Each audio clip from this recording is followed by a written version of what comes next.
Hello friends, welcome to my YouTube channel Education point.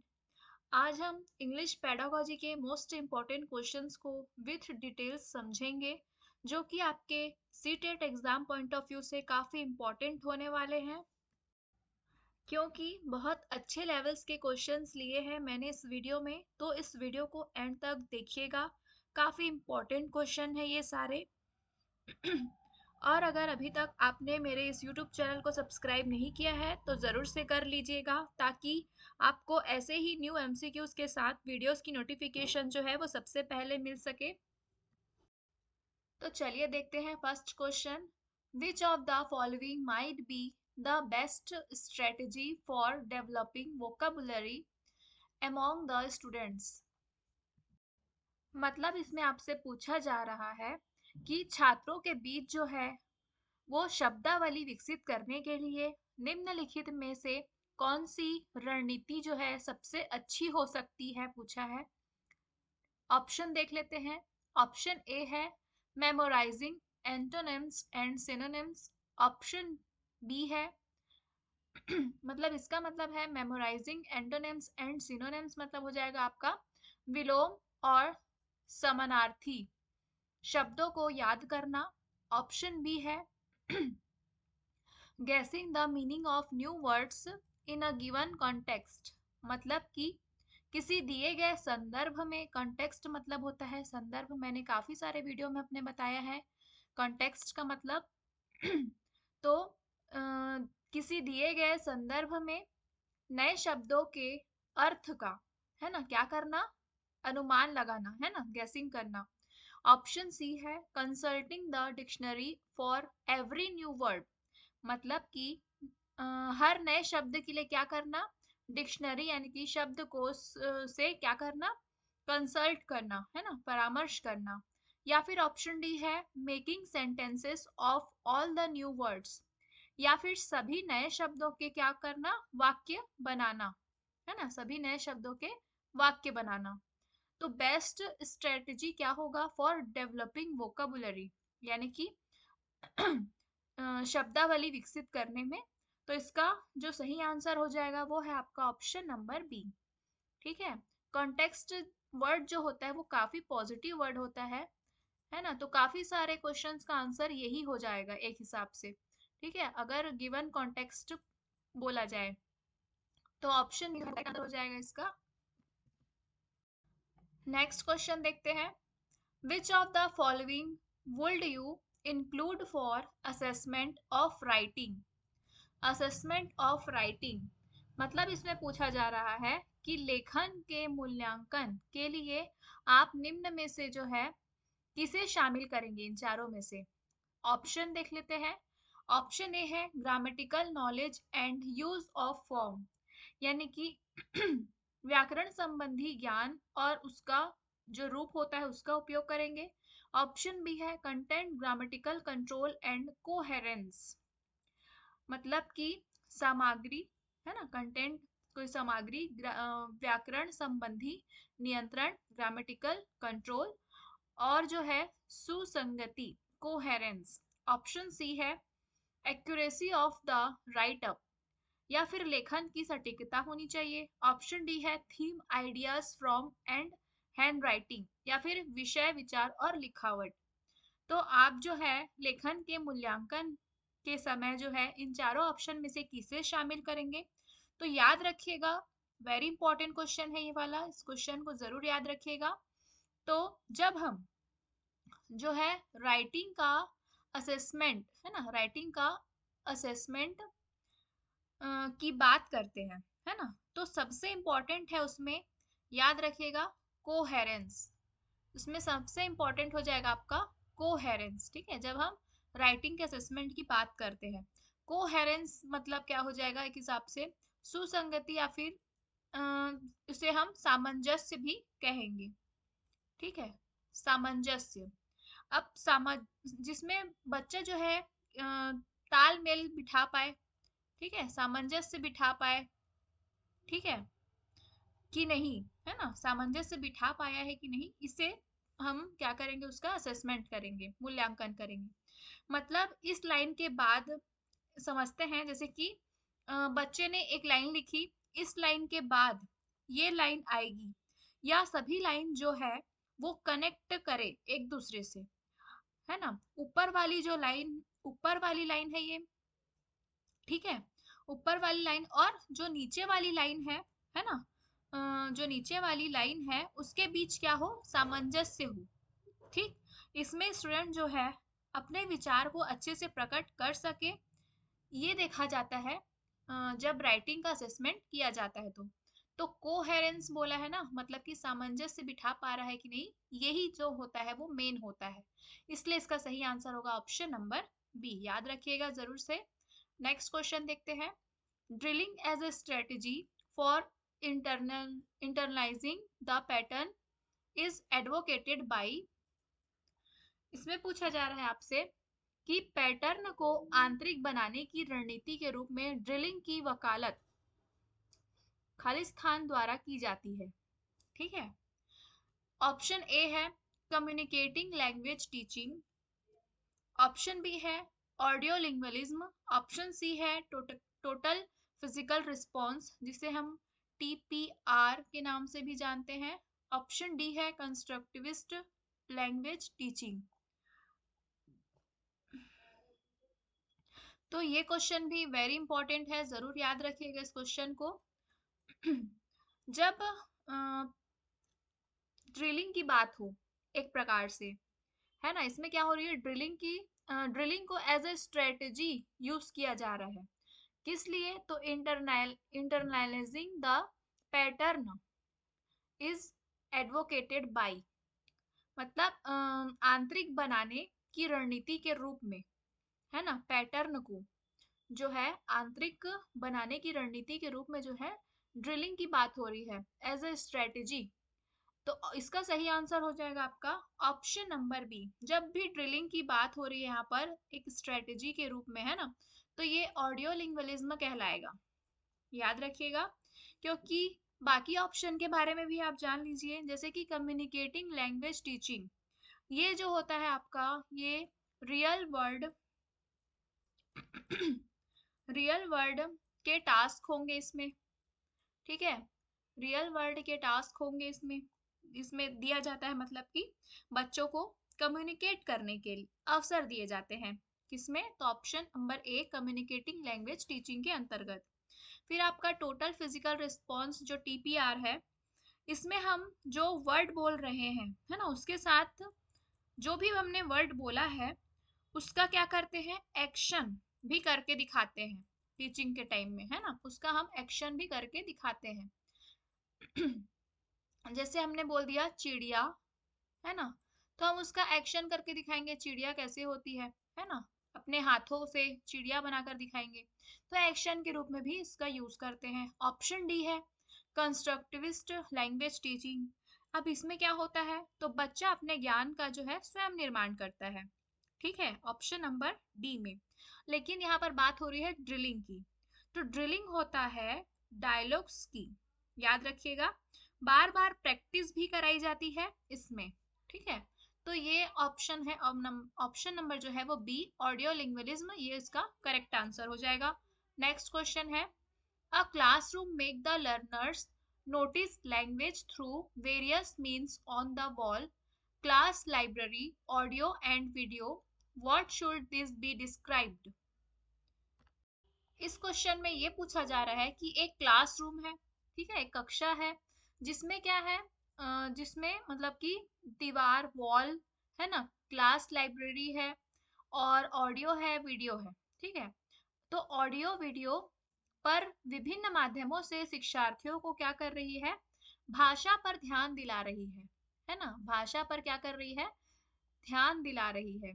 विभिन्न माध्यम हो गए, जैसे कि wall, class library, audio video, ये सभी क्या है, विभिन्न माध्यम हो गए हैं एक कक्षा में, जो क्या कर रहे हैं, भाषा पर ध्यान दिलाते हैं शिक्षार्थियों को। तो इसका क्या वर्णन किया जाना चाहिए, ऑप्शन ए है लैंग्वेज एक्विजिशन है क्या वो, option B language comprehension, option C input rich environment, या ऑप्शन डी है language practice through senses.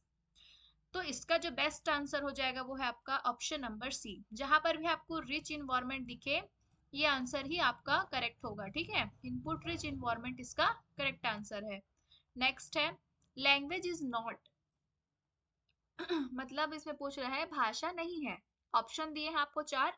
Option A है social, option B instinctive, option C है आर्बिटरी, ऑप्शन डी है सिंबॉलिक। तो ये भी वो इम्पोर्टेंट क्वेश्चन है, इसके बारे में कुछ चीजें जान लीजिए आप। भाषा के बारे में देखते हैं, ठीक है, कि लैंग्वेज होता क्या है। ठीक है, आपका भाषा क्या है, ठीक है। तो भाषा जो है वो आपका सोशल है, ठीक है।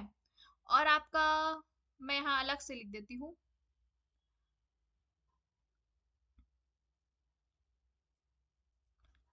पहला हो गया आपका सोशल, भाषा जो है वो आपकी सोशल होती है। दूसरा आपका हो जाएगा कम्युनिकेशन होता है, भाषा में कम्युनिकेशन होता है, ठीक है। कम्युनिकेशन के लिए हम यूज करते हैं ना भाषा का। और भाषा सामाजिक भी होती है। उसके बाद तीसरा, भाषा जो है वो सिंबॉलिक होती है। इसमें कुछ भी पूछ सकता है आपको, एक है ना, तो आप सभी को याद रखिएगा। मैं डिटेल में आपको समझा रही हूँ। अब जो भाषा है वो सिंबॉलिक भी होती है, जैसे कि ए, बी, सी, डी, है ना, ये सिंबल है भाषा के।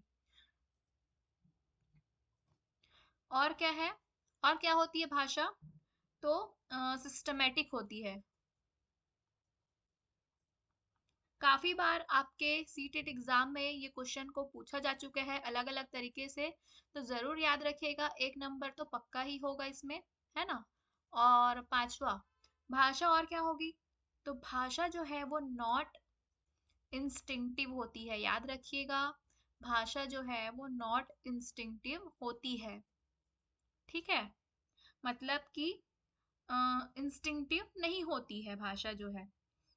उसके बाद है भाषा जो है वो और क्या हो जाएगी, तो डायनामिक, भाषा जो है वो डायनामिक होती है ना। जो भाषा है वो क्या है, बदलते रहती है, इसलिए हम उसे क्या कहते हैं, डायनामिक कहते हैं। तो किस प्रकार बदलती है, तो उसमें जो है इम्प्रूवमेंट होता रहता है ना, इस प्रकार से वो बदलती है। और जान लीजिए कुछ और पॉइंट है, नॉट स्टैटिक, ठीक है। भाषा जो है स्टैटिक नहीं होती। अब स्टैटिक नहीं होती मतलब डायनामिक होती है ना, स्थिर नहीं होती भाषा जो है, बदलती रहती है। और एक लास्ट पॉइंट है, भाषा जो है वो आर्बिटरी होती है, ठीक है। ये पॉइंट को आप याद रखिएगा। आर्बिटरी का मतलब हो जाएगा यहाँ पर स्वच्छंद, ठीक है, स्वच्छंद। तो यहाँ पर लैंग्वेज इज नॉट पूछा है, ध्यान दीजिएगा, है ना। तो सोशल है, आर्बिटरी है, सिंबॉलिक भी है, बट इंस्टिंक्टिव जो है वो नहीं होती। तो ऑप्शन बी जो है वो करेक्ट हो जाएगा। नेक्स्ट है, which one of the following is not a characteristic of a language. हाँ, तो इसमें आपसे पूछ रहा है कि निम्नलिखित में से कौन सी एक भाषा की विशेषता नहीं है। तो अभी हमने इतने सारे विशेषता देखे भाषा के, तो इसका सही आंसर आप लगा ही लेंगे। ऑप्शन ए है लैंग्वेज इज सिंबॉलिक, होता है, बिल्कुल सही है। Option B language is static, option C language is social, option D language is systematic. तो सोशल भी हमने पढ़ा, सिस्टमेटिक भी पढ़ा, बट नॉट स्टैटिक, है ना। भाषा जो है स्टैटिक नहीं होती। तो भाषा की विशेषता कौन सी नहीं है, तो ऑप्शन नंबर बी जो है वो करेक्ट हो जाएगा, क्योंकि भाषा यहाँ पर हो जाएगी डायनामिक, स्टैटिक नहीं होती, डायनामिक होती है, याद रखिएगा इस पॉइंट को। नेक्स्ट है, learners acquire a language by, मतलब कि इसमें आपसे पूछ रहा है कि विद्यार्थी जो है भाषा कैसे सीखते हैं, भाषा को एक्वायर कैसे करते हैं, है ना। ऑप्शन देख लेते हैं। ऑप्शन ए है analysing the structure of language, मतलब कि भाषा की संरचना का विश्लेषण करके। Option be studying the literature of the language, या फिर भाषा के साहित्य का अध्ययन करके। ऑप्शन सी है learning about the culture of the speaker of the language, या फिर ऑप्शन डी है using the language in a natural interactive environments. हाँ, मतलब कि using the language in a natural interactive environment, मतलब कि नेचुरल इंटरेक्टिव इन्वायरमेंट्स में भाषा का यूज करके, है ना, प्राकृतिक वातावरण में जो है ना, जो इंटरेक्टिव वातावरण होते हैं उसमें भाषा का प्रयोग करके। और इस ऑप्शन सी है learning about the culture of the speaker of the language, यानी कि जो स्पीकर ऑफ द लैंग्वेज है ना, भाषा के वक्ता की संस्कृति के बारे में जो है वो सीख कर, ठीक है, सीख कर। तो इसका मतलब कि जो लर्नर्स है वो भाषा को एक्वायर कैसे करेंगे, कैसे सीखेंगे, तो इसका सही आंसर हो जाएगा आपका ऑप्शन नंबर डी। ठीक है, ऑप्शन नंबर डी जो है वो करेक्ट आंसर है, using the language in a natural interactive environments, है ना, यहाँ पर भाषा अर्जन की बात हो रही है, एक्विजिशन की बात हो रही है, तो ये नेचुरल इन्वायरमेंट तो होगा ही, इसमें एक्वायर करने की बात हो रही है ना। हाँ, ऑप्शन डी। नेक्स्ट है before starting remedial teaching the teacher should. अब इसमें आपसे पूछ रहा है कि उपचारात्मक शिक्षण शुरू करने से पहले शिक्षक को चाहिए, है ना। ऑप्शन दिए हैं यहाँ पर चार। ऑप्शन ए है find out students areas of weakness, मतलब कि छात्रों की कमजोरियों का पता लगाना। Option B prepare lesson plan, या फिर पाठ योजना तैयार करना, lesson plan. Option C prepare charts, या फिर चार्ट तैयार करना। ऑप्शन डी है prepare suitable teaching learning material, या फिर उपयुक्त शिक्षण अधिगम सामग्री क्या करना, तैयार करना। तो उपचारात्मक शिक्षण, है ना, रेमेडियल टीचिंग शुरू करने से पहले शिक्षक को क्या चाहिए, तो हमेशा शिक्षक को चाहिए find out students areas of weakness, है ना, मतलब कि छात्रों को किस किस एरिया में वीकनेस है ना, कमजोरी है छात्रों की कौन कौन सी एरिया में, उनका पता लगाना सबसे पहले, उसके बाद ही तो वो उसका रेमेडियल टीचिंग स्टार्ट कर सकते हैं, है ना, उसका उपचार कर सकते हैं। तो सबसे पहले तो छात्रों की कमजोरियों का पता लगाना, है ना, उन्हें किन किन क्षेत्र में क्या क्या दिक्कतें हैं उनका पता लगाना। नेक्स्ट है which question should the teacher ask to promote multilingualism. तो इसमें आपसे मल्टीलिंगुअलिज्म यानी कि बहुभाषिकतावाद को कौन सा ऑप्शन है जो कि क्या कर रहा है, प्रमोट कर रहा है, प्रोत्साहित करता है, ये पूछा है। ऑप्शन ए है how high can a balloon fly. Option B है write the name of a few vegetable in your language. Option C है do you have any pet animal. Option D है have you written the alphabet. तो multilingualism यानी कि बहुभाषिकता, एक से अधिक भाषा, है ना, एक से अधिक भाषा का यूज किसमें हो रहा है ना, एक से अधिक भाषा का यूज किसमें हो रहा है। तो option A how high can a balloon fly, तो इसमें जो है सभी एक ही प्रकार का आंसर देंगे, है ना। Do you have any pet animal, एक ही प्रकार का आंसर देंगे, कैट डॉग इस टाइप से। उसके बाद have you written the alphabet, इसमें भी एक ही प्रकार का ही आंसर होगा। But write the name of a few vegetable in your language, है ना, आपकी भाषा में। मान लो कोई बच्चा जो है वो मराठी है, मराठी बोलता होगा, कोई छत्तीसगढ़ी बोलता होगा, है ना, कुछ भी कोई भी भाषा बोल सकता है, कोई बंगाली बोलता होगा, कोई पंजाबी बोलता होगा, तो वो अपने भाषा में बताएगा अपने जो फ्यू वेजिटेबल्स हैं उनके नाम, है ना, सब्जियों के नाम। तो ये जो है ऑप्शन नंबर बी, ये करेक्ट ऑप्शन है। नेक्स्ट क्वेश्चन देखते हैं which of the following methods of teaching English promotes divergent thinking among children। मतलब यहाँ पर डाइवर्जेंट थिंकिंग को प्रमोट करता है, वो कौन सा ऑप्शन है इन चारों में से। तो ऑप्शन ए है inductive method, option B deductive method, option C correlation method, या ऑप्शन डी है आपका डायरेक्ट मेथड। तो कौन प्रमोट करेगा यहाँ पर डाइवर्जेंट थिंकिंग को। तो ऑप्शन ए है जैसे कि इंडक्टिव मेथड, इसमें क्या होता है एग्जाम्पल टू रूल चला जाता है, ठीक है, एग्जाम्पल टू रूल होता है इंडक्टिव मेथड में।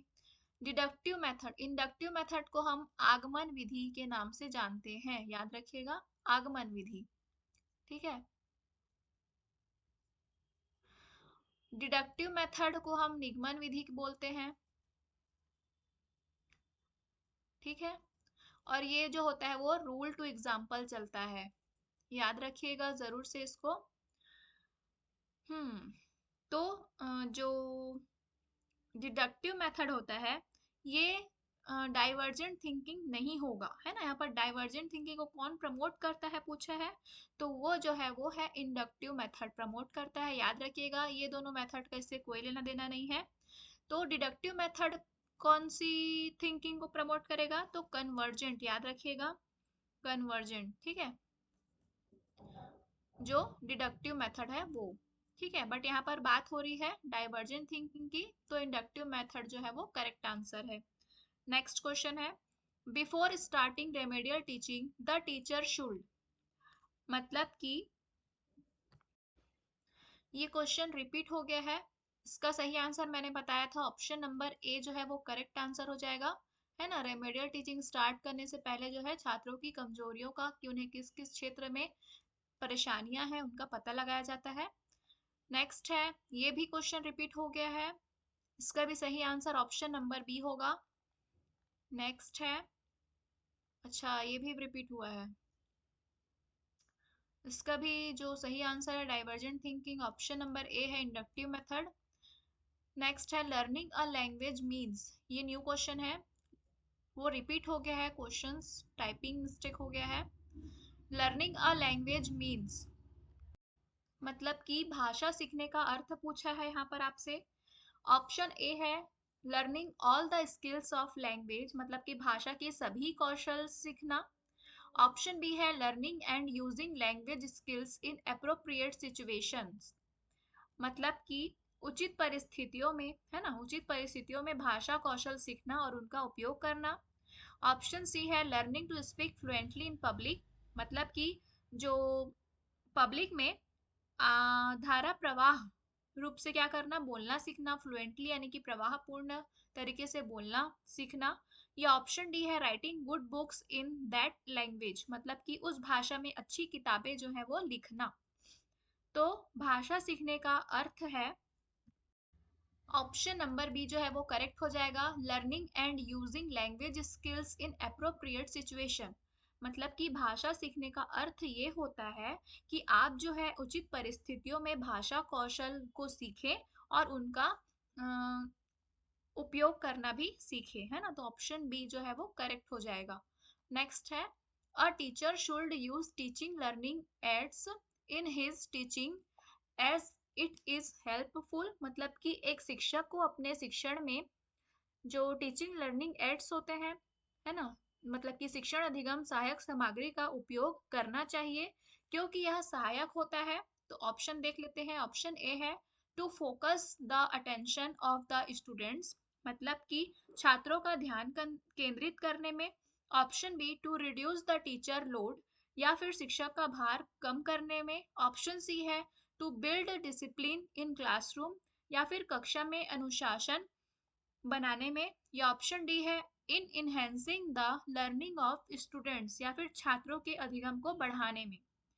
तो जब आप टीचिंग लर्निंग एड्स शिक्षण अधिगम सहायक सामग्री का उपयोग करते हैं, है ना, जो एक शिक्षक है वो, तो क्यों वो किस चीज में हेल्पफुल होगा, उनके सहायक होगा, तो वो हो जाएगा आपका ऑप्शन नंबर डी, है ना, in enhancing the learning of students. तो वो जो सामग्री है वो छात्रों के अधिगम को बढ़ाने में क्या होगा, मददगार होगा। तो ऑप्शन डी जो है वो करेक्ट ऑप्शन हो जाएगा। तो ये थे आज के टोटल 15 एमसीक्यूज। वीडियो पसंद आई हो तो please like share and subscribe to my YouTube channel and press the bell icon, जिससे कि आपको न्यू वीडियोस की नोटिफिकेशन जो है वो सबसे पहले मिलेगी। और ज़रूर से इस वीडियो को अपने दोस्तों के साथ शेयर करिएगा ताकि उनके एग्ज़ाम भी अच्छे से हो पाए।